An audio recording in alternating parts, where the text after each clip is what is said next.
All right, YouTube, here we are, starting the first video. Damn, I said I wasn't gonna say Anyway, I got a list here. This list is so we stay on topic. This video is just gonna be a quick overview, catching you up to speed. I'm sure most of you come from the Instagram, so I feel like you already have a general idea of what's going on, but this is just me speaking, letting you know, in video format. This is my 1997 BMW M3 E36. And this has been my restoration project for the last 2 years. So it's kind of starting to get drug out, yeah. So we got to get back on it. It's really got to get finished. It's to the point where people are starting to say it'll never get done, and that's never good for a project car. Mainly because of the wagon. I have an E39 wagon with an S62 6-speed LSD, full M5 conversion, interior brakes, whatever. It's a little ratchet, but it's super fun to drive. It just sounds great. It drives okay, needs bushings, but it's a fun car. I just missed that E36 lifestyle mainly because it was cheaper on gas. That is the only reason for it. But in all seriousness, this has been my dream car growing up.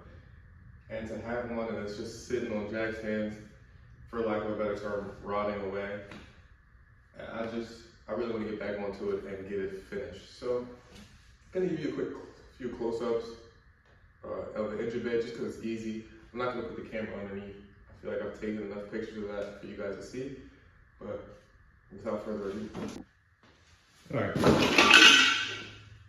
See, I'm not gonna turn the camera around. Just know it's a mess. You heard it's a mess. Not everything's as it appears, and I'm not here to convey that it is. I probably redid the seam seal on this car maybe 4 or 5 times. Getting the seam seal in the engine bay to where hopefully you can't see it at that distance, but it is about 1 inch. Sorry, it is exactly 1 inch. I used a measuring tool that I can't think of the name of and marked it out and made it exact. It's not perfect. This is my first restoration.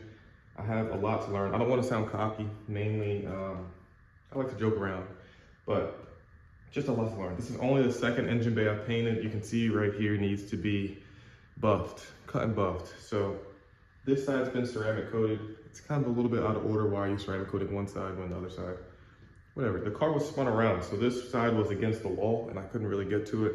Other than that, up front, all we have going on, pretty much stock. We have E30 M3 aluminum lower control arms. That's just to take some unsprung weight off of the wheels. And in the back, I'm probably gonna swap to E46 upper control arms. They're aluminum versus steel. That's still a little bit up in the air because mine have brand new bushings and it's already in. So we'll see how that goes.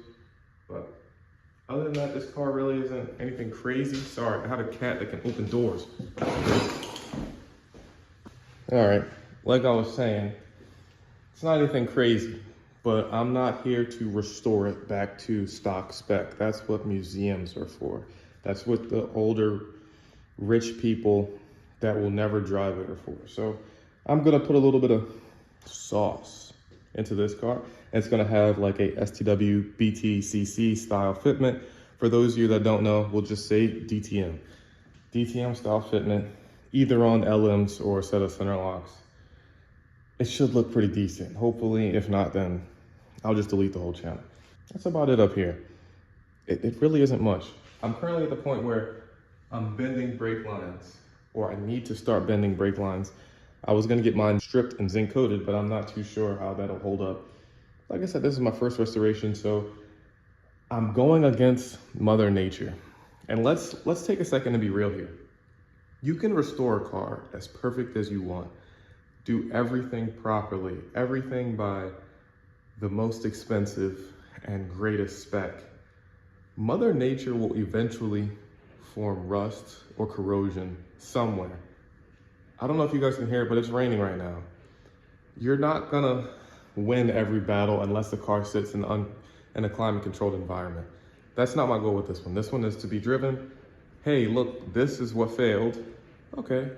How can we improve on that on the next one? So this is kind of my research project for an art class that I don't have. And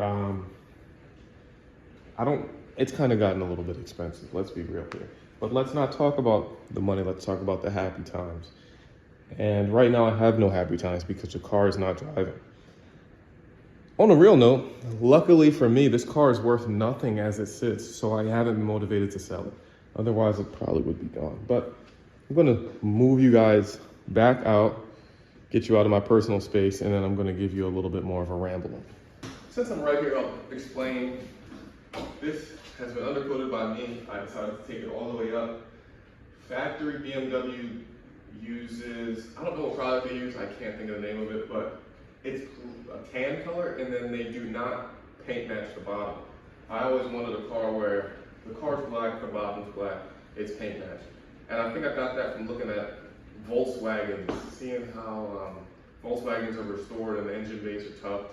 Just kind of taking little cues from everybody, trying to learn, just being a sponge, absorbing information. The engine is over there. Like I said, I'm not going to show you guys. So I'm going to convey an image of perfection online like everybody else. I'm just joking. But that is an S52, sorry. I have an S62, S52, sometimes a little hard to keep up. But the block was a little damaged. The machine shop told me about it.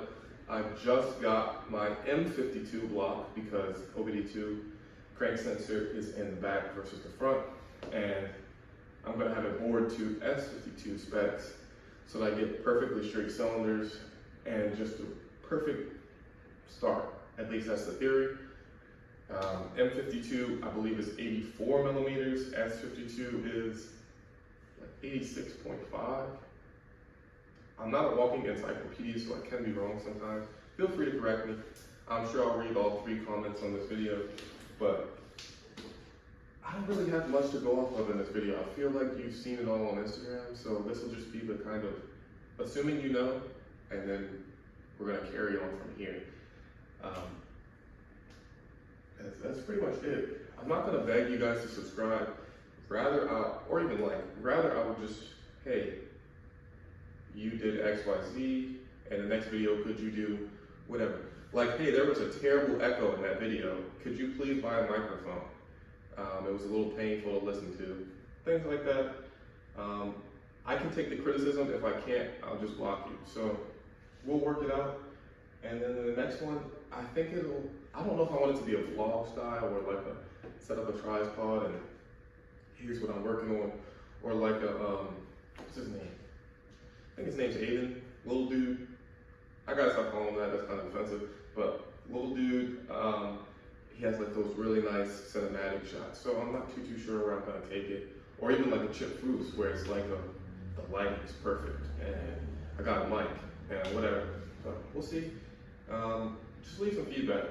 Even if, like I said, likes and subscribes are down here. Comments to me are up here because you took the time to, hey, this, you can say it, this looked like S. You know, I'll probably block you, but it would be helpful for me to grow the channel. That's about it. It's a really short video. See you guys in the next one. Hopefully it'll be before next year.